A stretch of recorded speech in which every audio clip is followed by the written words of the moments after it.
J.K. Rowling is here. If you do not know who she is, let me tell you. 2 decades ago, she sat on a delayed train when the image of a scrawny, black-haired, bespectacled boy who did not know he was a wizard came to her. Her vision soon captured the imaginations of readers around the world, and it began an unprecedented cultural phenomenon. Time magazine has credited Harry Potter series with creating a fictional universe so detailed and believable that an entire generation has pretty much chosen to live there.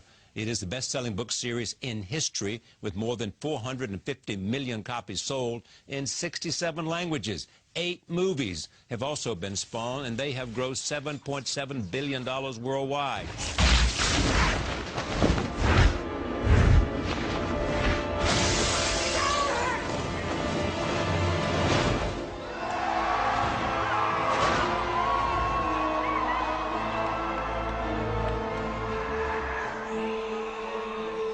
Now, 5 years after laying Harry Potter to rest, she has written her first book for adults. It is called The Casual Vacancy. I am pleased to have J.K. Rowling at this table for the first time. Welcome. Thank you very much. We've been waiting for you. Oh, really? Good. Yes, That's nice to hear. How much trepidation did you have after you decided to put Harry to bed in deciding what you wanted to do and how to do what you inevitably wanted to do, is write another book? That's a good question, because I had the idea for The Casual Vacancy right after finishing Deathly Hallows. You know, so I was actually promoting Deathly Hallows in the States, and I had the idea in the States while on a plane. Right. And on a plane is crucial. On a plane is crucial, because so one clearly comes on a train and one's one on comes a train, on a plane. one's on a plane. So you need to keep me moving, and then I get my ideas. There's always trepidation. I mean, I think that people might be surprised to know that I felt trepidation every time I produced a Potter book. You know, the weight of expectation there was I won't say crushing. It was extraordinary and wonderful to have that weight of expectation. You were but competing at times, with yourself. Yeah, and with the expectations, latterly, of millions of fans, all of whom were very invested in the story and wanted to see what they wanted to see. And I knew where I was going, and I had to put on mental blinkers a lot and just think, I know where I'm going, I must not be influenced by this. So, in a sense, it was liberating to leave that weight of expectation behind and know that I could just do what I wanted to do. It was very freeing. But I must say that I spent the first 2 years working on The Casual Vacancy telling myself, you don't even have to publish that, and you don't even have to publish this book. And that was a way of bringing down my own awareness that, you know, it wasn't going to be what some people wanted it to be. You know, because as we both know, I could have kept writing Harry Potters forever, pretty much. And why didn't you? Because I always envisaged it as a 7-book series. I had enough plot for 7 books, and when I always knew I would stop at 7. And I'm not going to lie, it was heartbreaking in many ways, because Harry was with me through a very turbulent period in my life, and it was always a place that I could go. You talk about readers always being able to go there. It was a place I was able to go, and to close the door it was like a death. But I knew that it was time to go, and I've not regretted it. I think it was definitely time. He meant what to you other than all the obvious things, fame, wealth, and all that? Yeah, it changed my life. That, you know, the most obvious thing, clearly, it utterly changed my life. It transformed my life situation. We were in a precarious, my daughter and I were in a precarious situation when, for a few years. But beyond that, it connects me. Harry connected me to... it's just been the through line through so much of my life. Yeah. And so when I look back at the books, I can remember where I was when I wrote all these 17 years I spent with those characters, 17 years. But do you talk to them in some real sense? I mean, do you The one that I miss the most, beyond any character, is Dumbledore. And he was a strange character, because I always say I feel like I wrote him from somewhere in the back of my brain. He would often say things I didn't know I believed, but once I saw that Dumbledore had said them, oh yeah, that's right, that's true. So he was an interesting character, and I miss him. If I could talk to any of them, it would be Dumbledore. This mirror gives us neither knowledge or truth. Men have wasted away in front of it, even gone mad. That is why tomorrow it will be moved to a new home. And I must ask you not to go looking for it again. It does not do to dwell on dreams, Harry, and forget to live. So you set out to write this new book. You knew it was going to be about adults. Mm-hmm. What else did you know after you had that inspiration on that plane? Well, the germ of the idea was a council election, a local council election, that would be subverted by teenagers, which was a device to expose certain secrets. Yeah, that was the basic idea, and I was excited by that idea because it was going to give me an opportunity to explore a lot of things that are important to me and things that obsess me, frankly. Like? And, well, for example, I've just talked about the fact that I was in a very precarious situation. For a few years I was probably as poor as you can go without being homeless in the UK, which is not to say that friends and family didn't help me, because they did, but, you know, it was tough. And you were writing a book and had to depend on the government. Well, yeah, I did, although I was working part-time. The law at that time was you could earn up to a very small amount a week without forfeiting housing benefit, which was the thing that was keeping us homed. So I worked up to that amount. I had a clerical job in a church at one point. So and then I was teaching, but we were still existing partly on benefits. I couldn't wholly support us. And then the miracle happened. Harry was published, and we really didn't look back. After a few months, it changed my life. But that period of my life was a formative experience for me, and it shaped my worldview, and it always will shape my worldview. The experience of having been part of a mass of people who are very voiceless, the experience of being scapegoated and stigmatized, because that was the political climate at that time, really has coloured my worldview ever since, and I don't think I'll ever lose that. But define what you mean. I think I know what you mean by worldview. Well, in that, it's a frightening experience to become a statistic, to almost fall off the radar of what people think is important to discuss, and to be talked about in terms that you don't recognise. And I think that something I felt very powerfully after emerging from that situation was people lose their individuality when they are trapped in that kind of poverty. It is a humiliating place to be. And it affects your life in ways that people who have never been there cannot begin to comprehend. Your choices contract. So even someone like me who had a university education, you know, I was an educated person who wanted to work very much. I was really trapped. You know, if you fall beneath a certain level of poverty and without rich relatives, it's very, very difficult to get out of that situation. And you want us to understand these are real people, yeah, with real lives and generosity, it's and easy. all these other human qualities Exactly everybody right. else has. Exactly right, yeah, yeah. And do you want us to also understand that they feel not only that they don't matter, but that others, perhaps more fortunate, have contempt for them or just don't know them? Well, I think it's a mixture of both. I think that it's easy to caricature. Now, I would say that this is, I feel this is not a black and white book, in the sense that I do not wish to glamorize every poor character in the book, nor do I. I'm not suggesting that everyone who is living in poverty is heroic, but all I would say is there's probably about the same proportion of unheroic characters living in poverty as there are in other classes. Right, right. So certainly there are some very unpleasant people in this book who happen also to be poor, but the action centres around a 16-year-old girl who has grown up in tremendously difficult circumstances. And the question for me is, and the question I hope the reader ponders is she worth saving? Who should be saving her? To what extent is this her fault? This is Crystal. Crystal Whedon, exactly, yeah. Tell me about the story. I want to come back to it because of what you have just said. The casual vacancy has to do with the death of a councilman. Right. It was a phrase, initially, in my head, I was calling the book Responsible, because the theme is personal responsibility and responsibility in a community sense. But then I found this phrase, which I'd never met before. It is a casual vacancy when someone in occupying a political seat dies, they leave the casual vacancy. And that phrase spoke to me on so many levels, because the characters in this book, all of them, I would say, have a lack or a vacancy in their lives to some extent, and they fill it in different ways. So it becomes a metaphor for everything. Exactly, yeah. We've mentioned teenagers several times. Yep. Same thing is true with Harry Potter. What is it about teenagers? I don't know. Do you think it's arrested development I don't in me? know. I don't know. Well, I do know that you said that your teenage years were not that happy for you. Stephen King said, if you enjoyed being a teenager, there's something really wrong with you. And that really struck me here. I mean, So a happy teenager could not write a book like this? No. Or like Stephen King?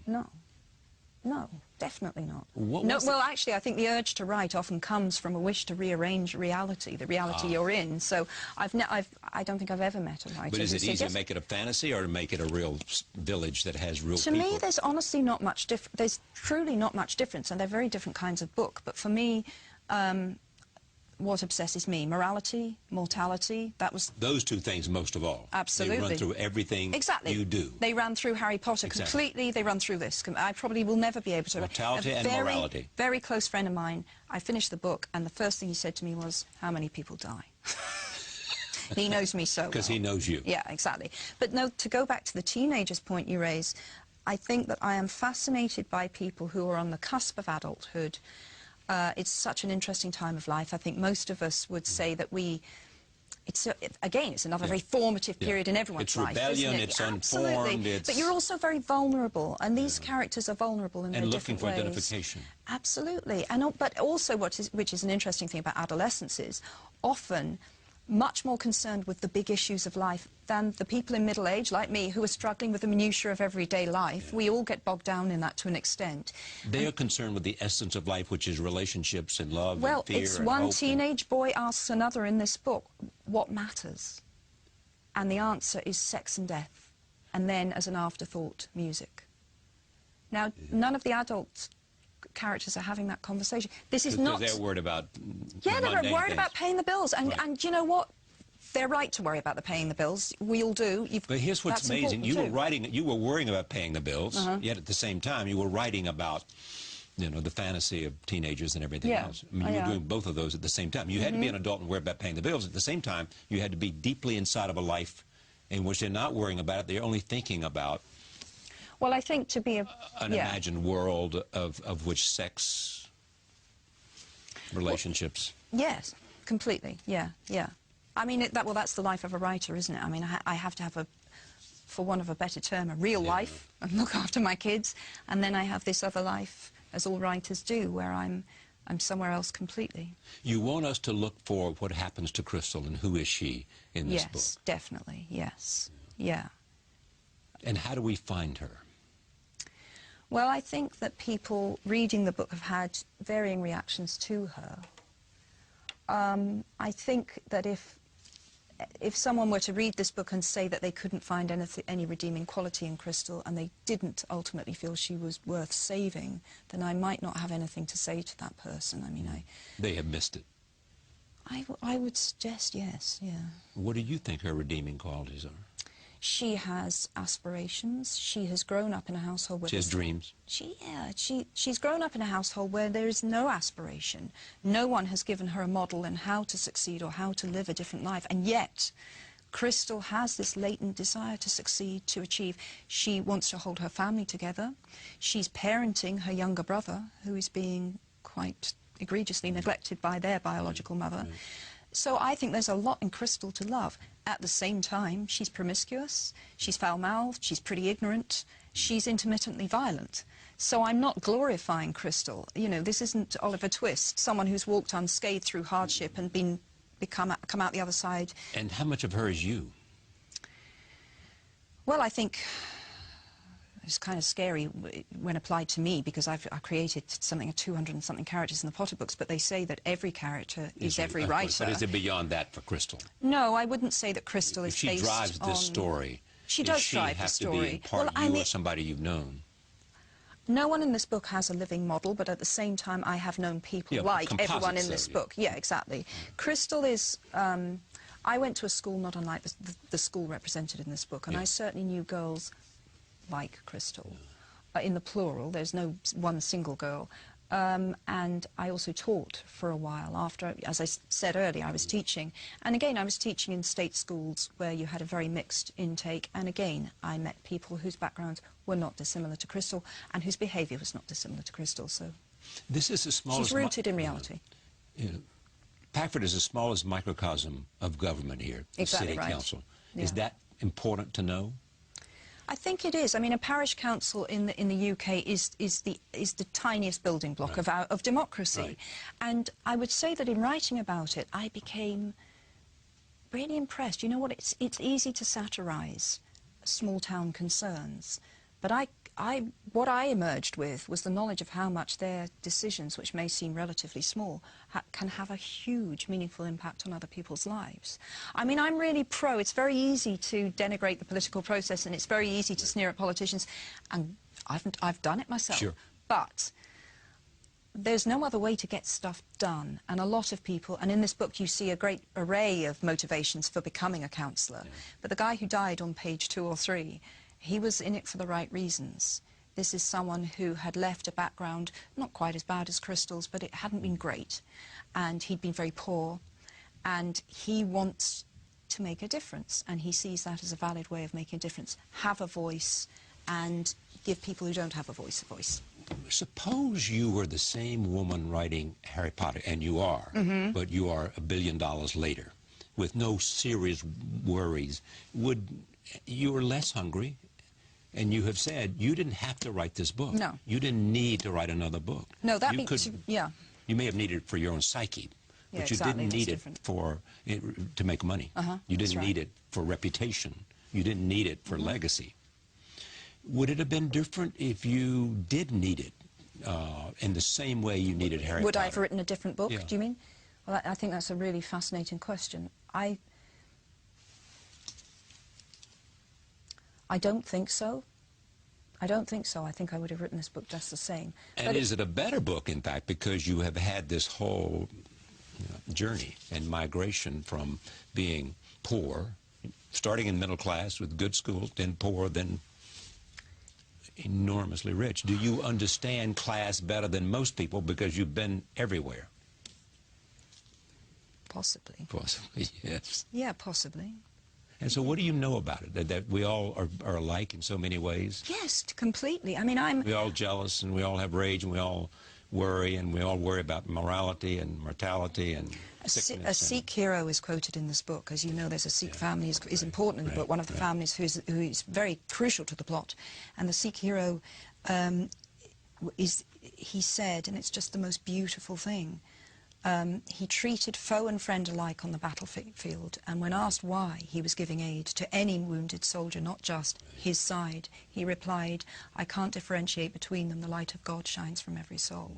Now that to me is the most beautiful, poetic way of expressing a common humanity. Well, it's interesting, and this is far from this book, but Bill Gates, in terms of giving away all the billions that he has given away and focusing on global health and poverty and disease, says that it springs from a sense that all human life has value. Right. No, I would totally agree with that. I mean, you talk about the journey and understanding those different points of view. I mean, I am exactly the same person I was then when I was struggling to write Harry Potter and I had no publishing deal and didn't know whether it would ever be published. And my need to write is completely unchanged, so some things don't change at all. Other things change hugely, primarily the way you're viewed by other people. You care about that at this stage? No, it's not that. It's not that I care about that or worry about that, but that's the big difference. Right. That's the big difference. Suddenly people... How they see you is different. Suddenly people are interested in what you've got to say. Exactly. And no one gave a damn what I had to say at a time when... You're the same person. I'm the same person, and I pretty much would say the same things now, but now people want to hear it. And that can be disconcerting, though. It can be disconcerting to have that interest. Do you ever say to yourself, am I that interesting? I don't give that many interviews because, to be honest, I just get sick of the sound of my own voice. I just think I just don't have enough opinions to fill. I don't know. It's a you work in a hungry medium, you know, and I find it, sometimes quite intimidating. it's a larger point. I mean, is writing what it is that Yes. you are happiest when you are Listen, in search of a character and where that character is going to take you? you know when I'm happiest is when I'm about 2/3 of the way through a book, and always at that point, I'm flying. Always I'm flying, and I'm just, that is the place I live to be. 2/3, wake up in the morning, I'm about 2/3 of the way through, I know exactly where I'm going, and I've got the whole day to write. That, to me, is a perfect day.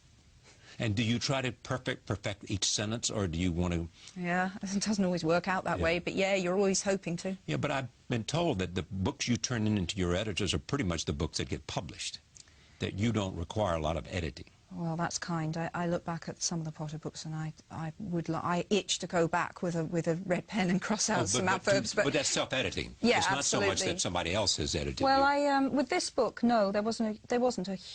Well, yeah. I've got a great editor, David Shelley, and he is that perfect person who is like a coach, you know, who knows how to get the best out of you. So he was fantastic. So no, I don't think we changed a great deal. He's just got a phenomenal understanding of what he had on this book. He had a phenomenal understanding of what I was trying to do, and there were places where he said, "That's great, but you need to do more of that there." Yeah. Or it's just fine-tuning, and he was just phenomenal. He had a great understanding of what I wanted to do, and was on my side. Because you know, when we went, it's always nerve-wracking turning in a manuscript. People now make these kinds of comparisons, Dickens and Trollope and Eliot and that kind of thing. My point is not, do you think of yourself as any of those, but my point is, what kind of acknowledgement and appreciation would satisfy you the most? Oh my God. Because you... I think it's very dangerous for a writer to start thinking in those terms. I think, I really mean that. I'm not, this isn't false modesty or, I mean, I'm enormously, but I'm enormously flattered that anyone would mention those names anywhere near me. But I know. I will say, I consciously wanted this book to be a modern take on that kind of 19th century novel where you do go into a small society and you really analyse and anatomise that tiny society. So that's great that people would say, you know, they would recognise that I'm trying to write in that tradition. Right, but there's a difference between that and me sitting there thinking, who would I like to be compared to? That's why I asked the question the way I did. I didn't want you to think that I was thinking No, I get that. So what I think it's probably... Do you, rich woman, think of yourself as Dickens? That kind of thing. I really get that. I think it's, and I think it's a fair question, but I also think that I do genuinely think that if you are sitting there thinking, now, whom would I most like to be compared to? You're wasting your time. Just get on and work. Do the work. Yeah. But who are you writing for?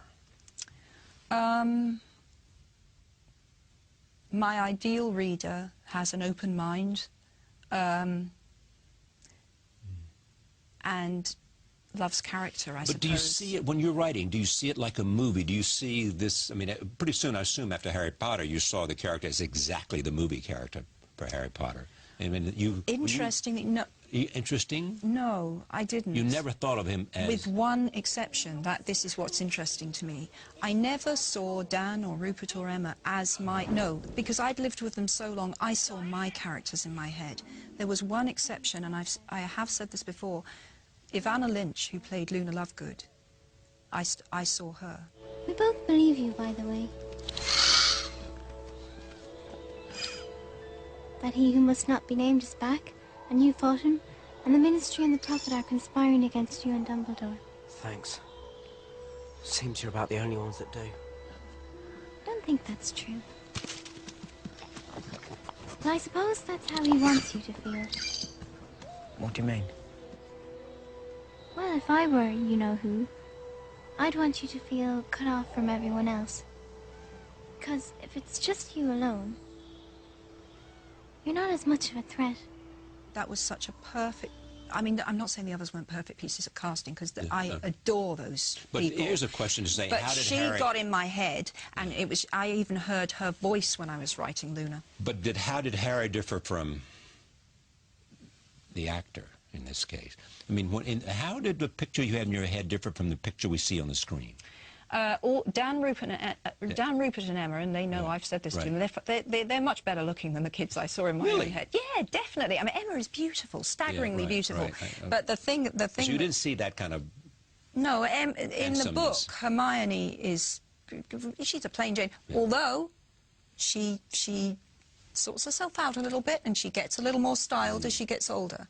But what Emma had, which made her, which I am so glad they cast her as Hermione, Emma is a very intelligent girl who played intelligent beautifully. Emma's not at all, even though she's stunningly beautiful, Emma is not at all about her looks. You know, that's who Emma is. And that shone through in her portrayal of Hermione, and that's why I was thrilled they cast her, because she was such a smart, bright girl. And I needed my Hermione to be that kind of person. It's just how I remember it. The trees, the river, everything. Like nothing's changed. Not true, of course, everything's changed. If I brought my parents back here now, they probably wouldn't recognise any of it. Not the trees, not the river, not even me.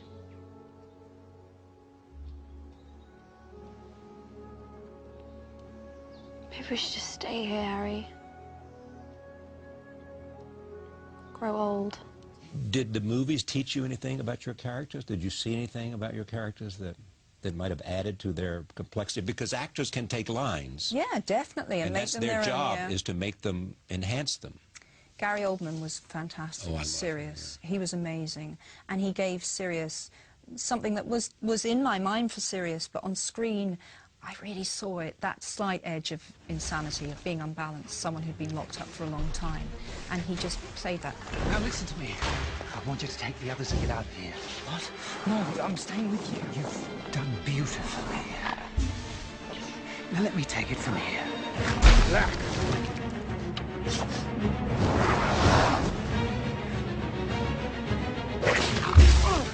When you're writing this with the multiple characters you have, is finding somebody that's a bit crazed, is that like thrilling? Because you can do so many things with a bad person. You've got to rein it in, though. You've got to just pitch it right. Yeah. Well, because otherwise it just becomes like a cardboard and paste caricature. You've still got to find the centre of the crazy person. Bellatrix in the books is probably the most out of control, insane person in the books. She's vicious, even more than Voldemort, who has a control about him. But that was how I saw her, that she was... there was a kind of a lack of boundaries in her. Yeah. Does literary merit matter?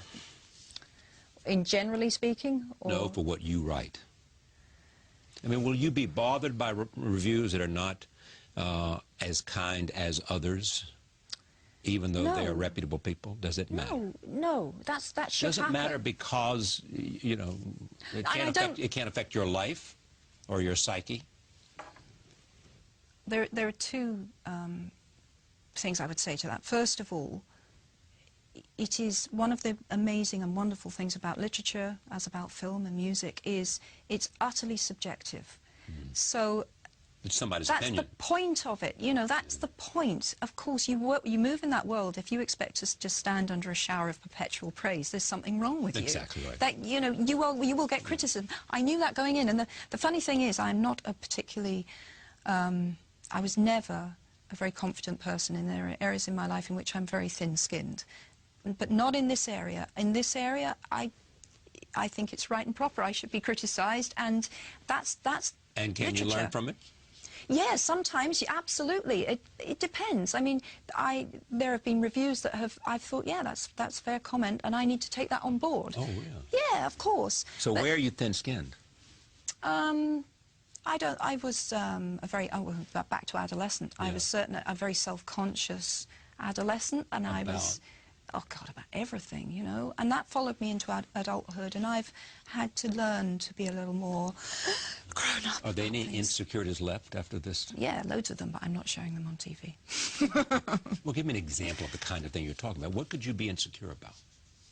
You've got a great marriage to a wonderful doctor. I do. You know. Absolutely. Jessica's doing just fine, thank you very much. Yes?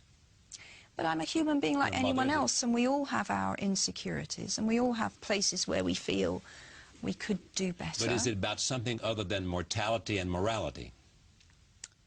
Or vanity? Listen, all of those things are in all of us. We all worry about those things, and I'm not immune. Yeah. Do you have anything that you want to prove now? I mean, I I want... mean, this was an effort to say, I can go somewhere else and tell different kinds of stories. Because in the end, I'm a storyteller, and that's what I do. Yeah, fundamentally, that was what I wanted to write next, Yeah. so I wrote it. Yeah. And I knew perfectly well that some people wouldn't love it, but that's okay. That's okay. That's how it should be. And indeed, with a book like this, if some people didn't hate it, I'd have written it wrong. Yeah, exactly. In other words, You well, can't none of please that, you all the wouldn't have- people It all the means you wouldn't time. have taken risks. That's Exactly, the other thing. exactly. No risk Spot taken on. here. Exactly. Exactly. So what kind of role do you want to have, you know, as the member of the community you're now part of, this larger community, and you and the Queen and Me and the Queen. Olympics and you know all of that. I mean, you are a public The Olympics person was now. amazing. I know. Amazing, incredible.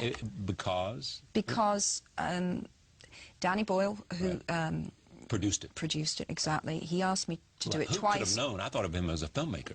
He was amazing. Yeah. He was amazing. I mean, he was like a general. There were so many thousands of people yeah. involved in that. And Well, that's what directors do. yeah, well, I'd never seen such a graphic demonstration of the skill set you need. But so he persuaded me. I said no a couple of times. I was terrified. How did he persuade you? Well, we had a meeting, a face-to-face meeting, and my husband was there also. And he told me everything that was going to happen, including the Queen jumping out of the plane. And after he told me the Queen jumping out of the plane, I thought, no one's even going to remember I was there. So that really brought down my anxiety level. I understood I was going to be a small cog in an amazing machine, and I thought, I will be very proud to be part of this, and I should do it. It was terrifying. It was terrifying. Which part was terrifying? 80,000 people in the crowd walking out there, and then the knowledge, which I was trying very hard to block out, of how many people were watching on TV. And for someone who used to be phobic about public speaking, this was, you know, this was quite a big deal. But you're so relaxed here in this conversation. I mean, This is it, but this is easy. This just feels like you and me sitting at a table. So it's very easy for me to... Yeah, it's that kind of table. Yeah. Yeah, it is easy. But so when you think about the future in terms of, I mean, you don't have much to prove other than to continue doing, which brings you great joy. What's the satisfaction of writing for you? Other than it's what you do. Like, this is what I do. I wish I knew the answer to that, because, but it is what I do, and it's so fundamental, and I have such a powerful need to write. Need? Yeah, it's a need. If you didn't do it, you would be... I think I would be very mentally ill. Mentally ill? Yeah, maybe. I remember when years ago, I read for the first time that Virginia Woolf had been told she mustn't write, you know. Yeah. She was... And I can remember feeling like that was horrific. How could they have banned her? How could they have stopped her writing? Because that to me would be... I can't tell you how serious that would be to me. But why? I'm not quite sure. What is it? Well, it Why means is- it gives definition. Does it give you identity and definition and I suppose I have a real need to go and create a different world in my head. I just do. I'm driven to do that, yeah. And was that why Harry Potter was what it was? Because Yeah, you I needed to think create so. another world.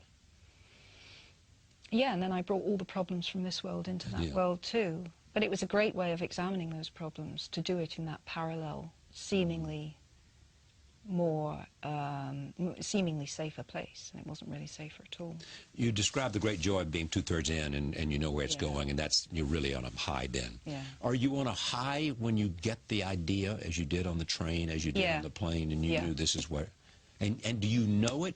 I mean, it's just... because I always know when I've had a decent idea, and this has never let me down, because I get this physical response, like this rush of adrenaline. It's really physical. That's how I sort what I think are the good ideas from the bad ideas. Do you have another idea now that thrills you and excites you? I do. I know what I'm pretty sure what my next 2 books will be. So, yeah. They are? Well, one's for kids and one's for adults. And I am excited about both of them, so that's... Well, do you mix them up? I mean, can you write two of them at the same time? Not you go not here and exactly. then go there? Not exactly, but I have got 2 notebooks with me on this trip, one for each book, and so I'm jotting in both. Okay, but that's notebooks. I'm not really writing. I'm just, but, you know, but it's are you ideas. also a constant, by nature of where you are and what you've done and what you can do, have you become a finely tuned observer of human nature? I think I always That was their period. That's how you did what you did. I'm fascinated by people, and that is at the heart of absolutely everything I've written. Because I would say, I do firmly But you didn't learn believe... that at school, did you? No, I don't think... I think you just are that way, Yeah, aren't right. you? I was curious at 5. I was just very interested in people, and I do think that I've so often been asked, what was it about Harry Potter that, you know, captivated people? Yeah. And the magic was fun, but it was, ultimately, it was the characters that kept people coming back. It was the people. How do you write? You get up in the morning early? Do you go make My coffee and best then work, sit down? particularly late 40s, believe you me, the best work's done early morning. No, I used yes, to... I know that. That's why. Oh, That's exactly. I just earlier, you know, when I was in my 20s, I could and did sit up all night, but those days are gone. It's really best to get up early, and I find that the morning like early is means what? Well, my husband needs to be crack up at 6:30 to get to work, right. and the kids need to be up early to get off to school. So once they've gone and the house is empty, then I would start working. Yeah, then I'd get another coffee and start working, and that's the ideal writing time, those hours in the morning. And how long? Well, I can write a lot of hours in the day. I mean, I've done 8-hour days comfortably recently. But And are you disappointed? I mean, every day that you sit down for 8 hours a day, you have something on the page. yeah, definitely. You don't go days in which you're just... No. But there was, in writing this, I mean, there have been times, both in Harry Potter and this, where the struggle gave you not writer's block, but something, right? Aren't there been times in which you said, the stress of the expectation, you Not just with wanted this. to leave it? Not with this. Okay. I tell you, But how long did it take you to write this? 5 years? yeah, but I was writing other stuff at the same time. Oh, like what? Well, like I'm talking the other 2 books, Oh, you yeah, know. 2 books. There's other stuff been going on in those 5 years. I wasn't working on Casual Vacancy from beginning to end of Why those not? 5 years, because that's just, I've never worked that way. I've always had other things going on. Were you skipping ahead on, were you writing 7 on Harry Potter when you should have been writing 4? I wrote a substantial part of another children's book midway through Potter. Yeah. That I still need to go back and finish because I really like it. But I've always jumped around. I need to have several things on the go. You have had at times in which you really need to pull yourself away from it, haven't you? I had The stress of never with expectation that. No, okay, but with Harry I had Potter. a break between Goblet and Phoenix. And what was where that about? It was about total. I said to the publishers, I can't give you another book next year. I'd done 1 a year for 4 years. And it was simply... Broke their heart, didn't it? Yeah, but then they got a huge book. They got a huge book for their pains. I just said to them, I need to step away. I need to recharge my batteries. And it wasn't that I didn't want to write, but I needed to step away a little. And then that I was going to take 2 years to do the next book, and I took 3. And in those 2 years, I met my husband, married my husband, had a baby. I wasn't expecting all of that to come out of taking a break. Right. But I'm also interested in the creative process, too. And I've come to understand, first of all, there's no spirit from on high that speaks to you. What speaks to you, you know, is a idea that you can then dive into and then make choices. You make choices about your characters. You make choices about do they do this or do they do that. Yeah. You know, and that's what the creative idea is about. You're right. I find that people are very interested in the concept of inspiration, Right. and that it exists for sure. I mean, the ideas for both The Casual Vacancy and Harry Potter and some other things that I am writing fell into my head. Yeah. And where they came from, you know, you can tell yourself, okay, it came from somewhere in my subconscious, but it feels like someone dropped it into your head, and that's a wonderful feeling.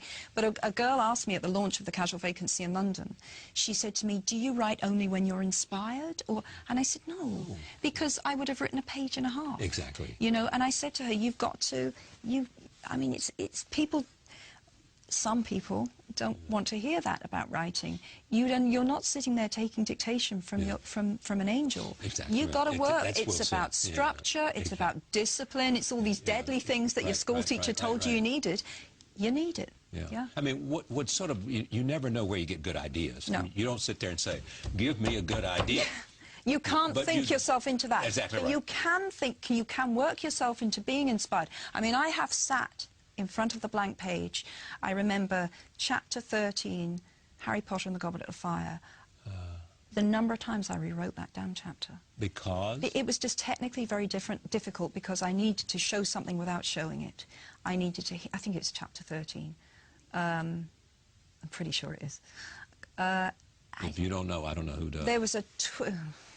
There are people out there watching this now. How can you not? How can you not know? I can recite that chapter verbatim. I'm so humiliated. Exactly right. They can. You're right. Anyway, but it was technically very difficult to convey the information I needed to convey while hiding certain things. And God knows how often I rewrote it and rewrote it. But the reality is, it's like a scientist. Everything that fails brings you closer to what works. Your mom. You know, I mean, how?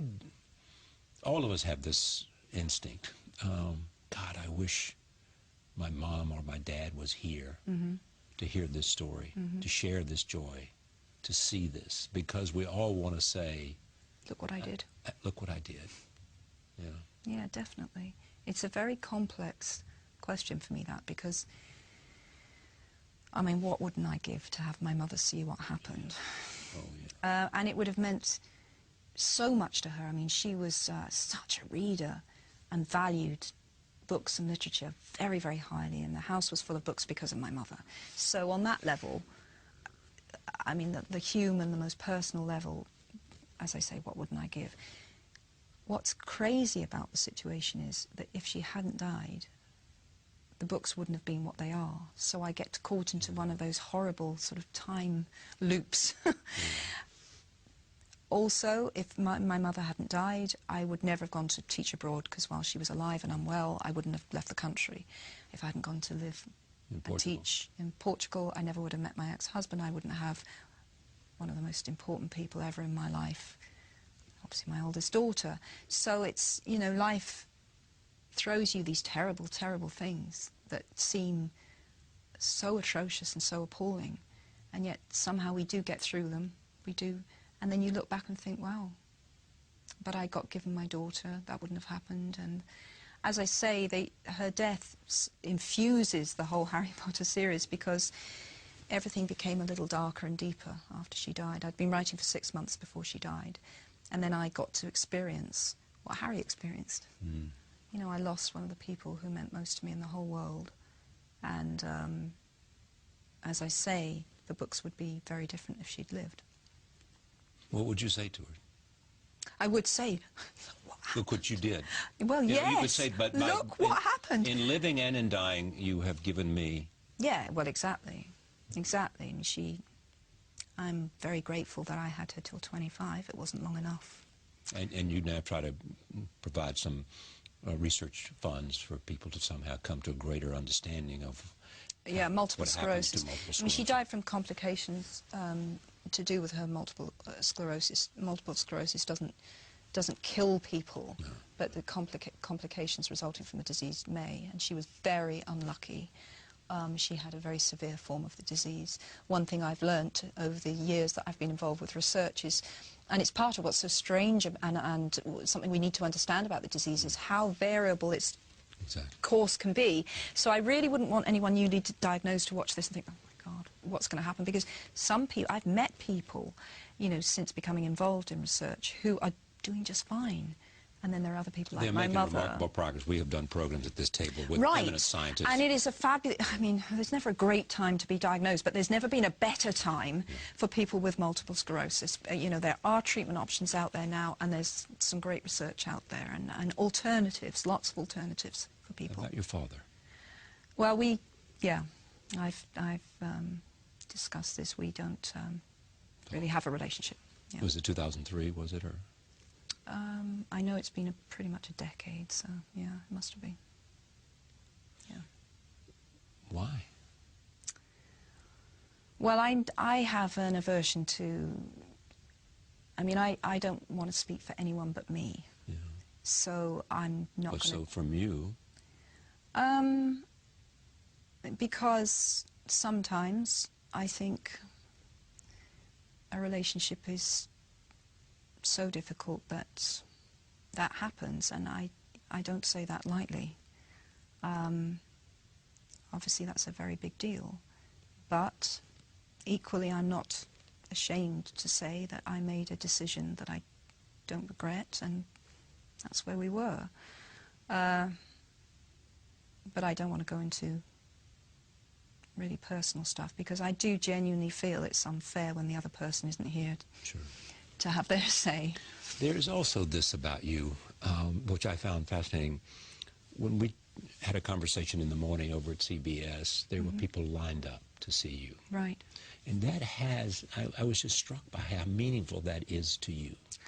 Of course. I mean, they want to go and buy this book, and they want to go and stand outside half the night to see you because of what the book has meant to them. It's because of what the book means to them. And how can... Just to touch the person that said something that... Well, how as a writer couldn't you be incredibly touched by that? I have a particular feeling for people, and many of these people now, of course, are in their early 20s, for the people who grew up with Harry. So I think that my books occupied a special place in their lives. They grew up with Harry year on year, and now I'm meeting young adults who had that experience, and that's incredibly moving to meet people of that age who are standing there in front of you saying things like, or telling you what you meant in their childhood. I mean, I can't imagine anyone wouldn't be phenomenally moved by that. It's wonderful. And before we leave you this evening, this montage of the Harry Potter films, one of the highest grossing combination of films in the history of movies. You've made a mistake. I mean, I can't be a wizard.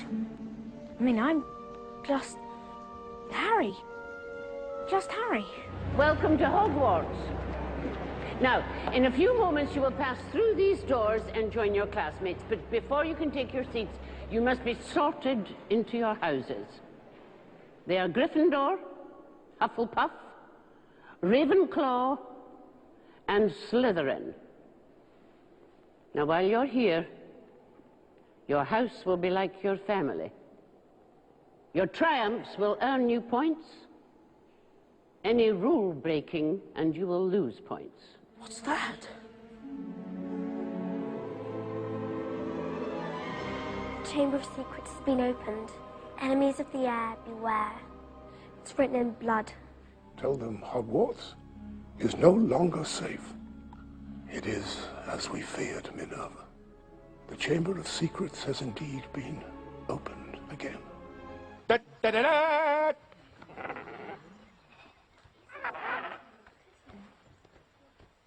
Isn't he beautiful? Say hello to Buckbeak.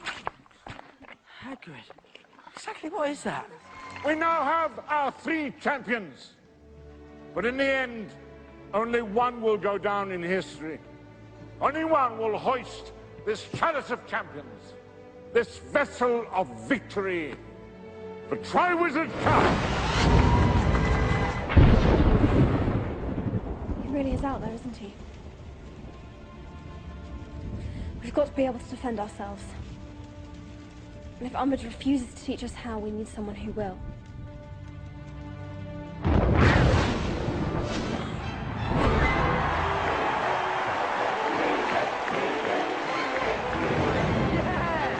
You must obey every command I give you without question. Yes, sir. You do understand what I'm saying? Should I tell you to hide, you hide. Should I tell you to run, you run. Avada Kedavra.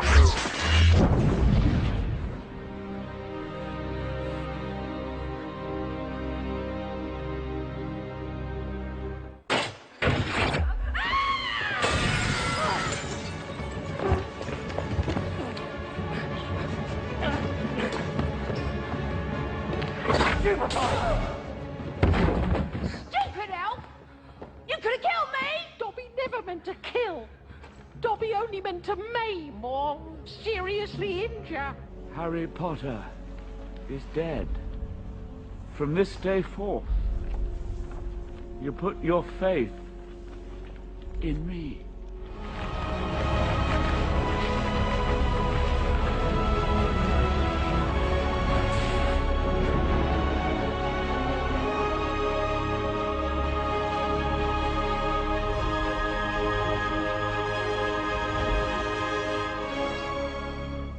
All your characters right there. Mm-hmm. Take a look at this. This is what people have said to me about you and about the series on this program, Roll Tape. Tell me who Harry Potter is and why it is so phenomenally successful. I think it taps into the basic idea. Look, I look at myself as a kid when I was growing up in Ohio, when I was 11 years old. I would have given anything to get a letter from Hogwarts School of Witchcraft and Wizardry saying, you know, I'm going to take you out of this dreary existence. Exactly. I'm going to let you escape from this life. Basically, at its heart, these books give people a sense of hope. And you can be 8 years old and feel that. You can be 10 or 11, particularly for kids. It gives them a sense of empowerment, of hope, saying, you can do something different with your life. She's a very easy person to edit because she knows what she's doing, and she's very confident.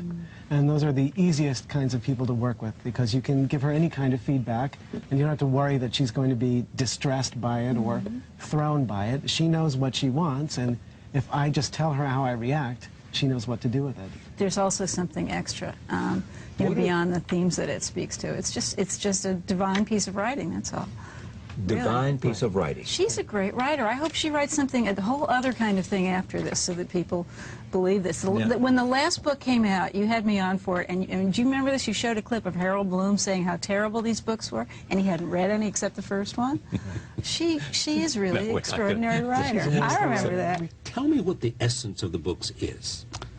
Well, that's the books in general. I think that part of the success of what J.K. Rowling did is that she crafted this adventure, but thematically she dealt with the themes and the characters from an archetype kind of standpoint. So like fairy tales and fables, and then they connect directly into human consciousness. Yeah. Obviously it's not that realistic kind of universe, but the emotions are very real. The emotions are very human, even if they are wizards. How do you explain this phenomenon? It beats me. The only thing I can say is that it connects directly to, and I'm saying this because it transcends any culture. Right. I mean, Harry Potter is as big in Japan as it is in England or in America. Yeah. So I can only assume that it's because it carries such a universal energy that people relate to that. There it is. Wow. Thank you. Thank you very, very much. Thank you for joining us. See you next time.